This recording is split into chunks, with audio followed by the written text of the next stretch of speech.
raised on a diet of Sunday night episodes of 50/50 and wildlife documentaries, the call of the great outdoors was always a part of our next guest's life. So much so that he eventually left his full-time job to become a tour guide. 3 years and going strong, Pranesh Luckan is known as the South African Wanderer, having explored 19 of our 21 national parks. He's made it his life's work to get as many people as possible to experience the country's famous natural beauty. To share his passion, he joins us in the studio this morning. Thank you so much for joining us this morning. The South African Wanderer is how you're known on Instagram, on Twitter, and all those social media platforms. We do appreciate the fact that you wandered into our studio this morning, Pranesh. I want us to start our conversation by you telling us about this journey. I understand you're a qualified engineer, working for one of the big gas and chemical organizations in South Africa. You're basically, like I said to you this morning, an Indian mother's dream. This was the deal. 15 years on, going strong in a massive company. Talk to us about what led you to this new chapter in your life. Like I say, and like you introduced me, I think I've always had a passion for wildlife, for conservation. We were brought up in that background. Our dad would take us out to the beach, after school. So we were brought up in nature almost. And as soon as I picked up a camera about 15 years ago now, I got into wildlife photography. And then I started traveling South Africa as a whole. Like you said, I've done 19 of the 21 national parks. So I've gone the length and breadth of the country, exploring the country, falling in love with the country more. And yet your day job was looking at the price of oil and being an engineer. How did you make that leap? I think it was a big step for me because eventually I think looking at oil and working for an oil company, almost the conflict between the one side where you're emitting a lot of carbon and the other side, which is your conservation side and wanting to be green. I think it became a little bit too much, and I decided to step away and take up this profession of guiding people out into the bush and introducing them to the beauty of the South African bush and the wildlife that we get there, and actually trying to inspire that love of nature for them as well. Let's take a pause now. I want people to get an idea of what you do as a tour guide, because you also put a lot of it on your YouTube channel, and that's where you share a lot of your passion. Let's take a look at this clip now from the South African Wanderer's YouTube channel, where he's taking a group along the beautiful walk to the Tugela Falls. Let's take a look at this. Okay guys, so here we are, setting off from Sentinel Peak car park. A long hike ahead, but we'll take it slowly. So this is the starting point for the hike. It starts off on a cement path with what looks like gradual incline, but it's quite a good incline. And this goes about a kilometer or so, and then we'll get onto the zigzag path. If you are overnighting at the top, I would highly recommend getting up to watch the sunrise. We were up at about 4:30 just to catch the sun rising, at around 5 or 5:15, and we were blessed with a cloud inversion. So the clouds were below our feet, and the sun was coming up. So it was a really awesome sight. How's it, guys? Sun is right behind me, but we just packed up camp and we making our way back down. So we are at the top of the Tugela Falls. Now, if you look at those visuals, of course, it was an easy decision going from a cubicle in an office to wanting to wake up like that. You were saying to me this morning that the Tugela Falls Walk, you think, is something that every South African should get to do. That drive to get, especially South Africans, I know you guide international visitors as well, but you've got a passion to get South Africans to actually see their country as well, don't you? Yes, so I think, like I said, I've fallen in love with South Africa. That's why I've got the name, the South African Wanderer. And what I want to inspire is people like myself, local South Africans, to actually take the time to find the beauty in South Africa. Yes, we know Cape Town and we know, the beaches in Durban, but there's so many hidden gems in South Africa. The Tugela Falls, for instance, is now rated as the highest single drop waterfall in the world. And not many South Africans know that. And, getting out and climbing up to the top of that amphitheater is not the most strenuous hike. It takes some doing, but I think most South Africans will be able to do it. And the views are spectacular, and it's an experience you're going to remember for the rest of your life. I did have a giggle because I watched quite a bit of that video, and it's about 25 minutes long. And I'm not the fittest person, and I was listening to your heavy breathing as you're going up some of the more strenuous parts of it. But you do call it the Unfit Hiker's Guide, and you do put that part of you out there. I mean, your mum has got a YouTube channel where she cooks amazing Indian food. So as a South African, that's all part and parcel of who you are. But you're also trying to show people, look, if I can do it, you can do it as well.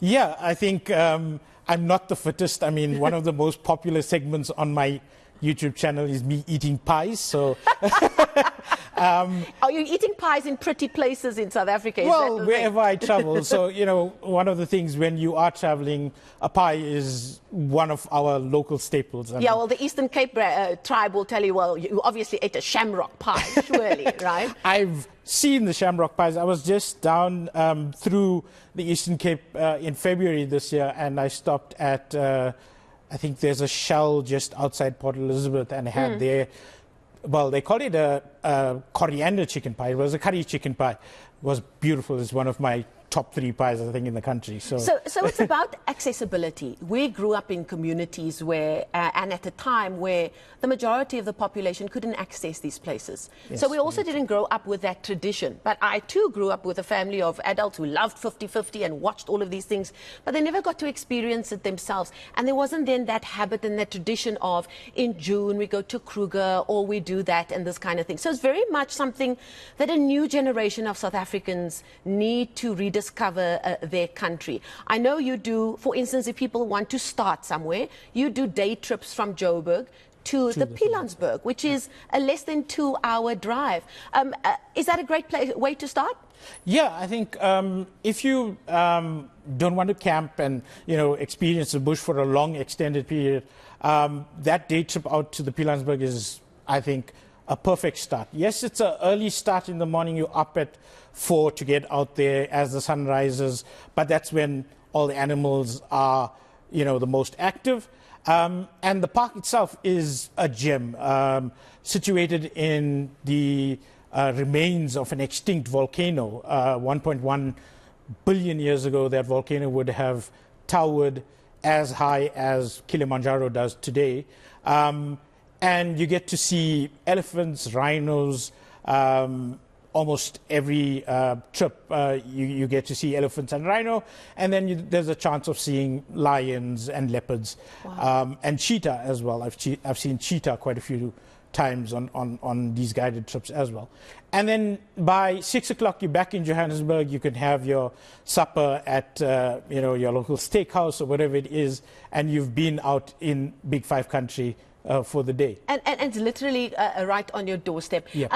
There must be a magic of being with somebody who's going to the bush for the very first time. I mean, I was 30 years old, I remember, when I first visited the Kruger Park. And my folks are down in the Cape, and I said, look, we need to do this. And I was lucky enough to be able to bring my folks up. And they visited the Kruger for the first time in their 60s and their 70s. But it can be quite a daunting thing to experience for the first time. What do you do? Who do you call? Do you book? You go early in the morning, What do I need binoculars? How must I dress? It can be quite daunting. Should we do more to make it a little bit more accessible to first-timers? Yes, and I think on my channel I try to do that. I've done videos where what you carry into the bush. How do you dress for the changing temperature? I mean, in the winter, you're going from -3 to 25 degrees within a 6-hour period. So I think that accessibility is a thing. I think doing these shorter trips where it's just a day, it's not a big commitment, you're not spending thousands of rands on equipment, it's just a drive out and you're experiencing the wild. I think that's a good way to start and give people that access. I also remember my first trip, I think, into the Kruger.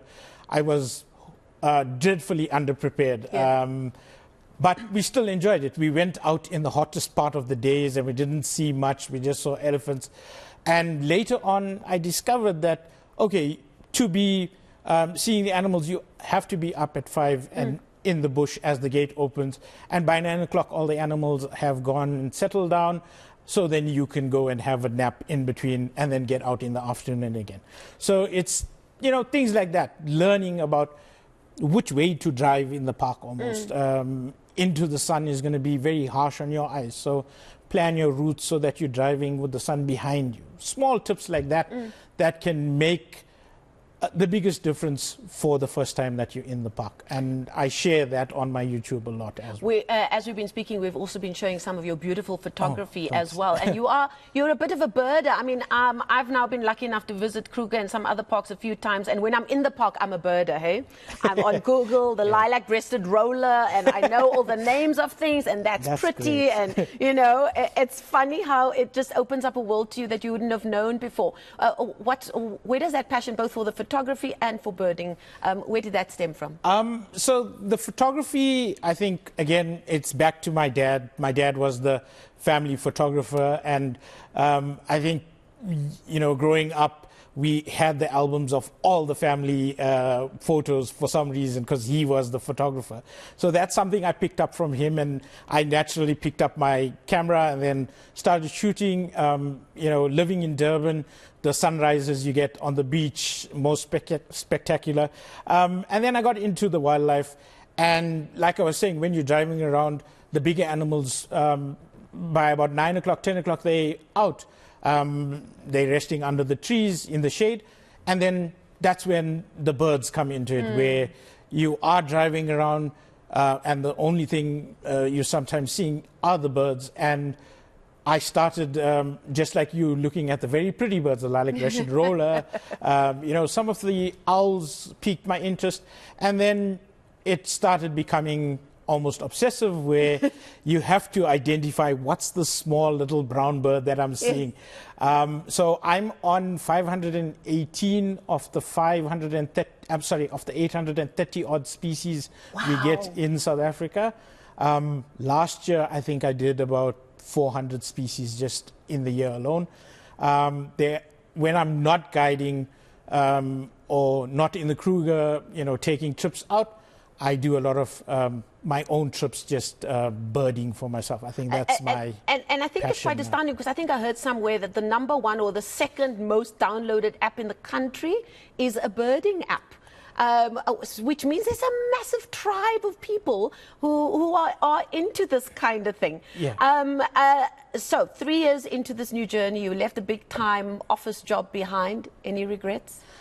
No regrets. I think, you know, sometimes getting to the end of the month, making ends meet, comes with a little bit of a challenge, but no regrets. I absolutely love having the freedom to do what I am so passionate about.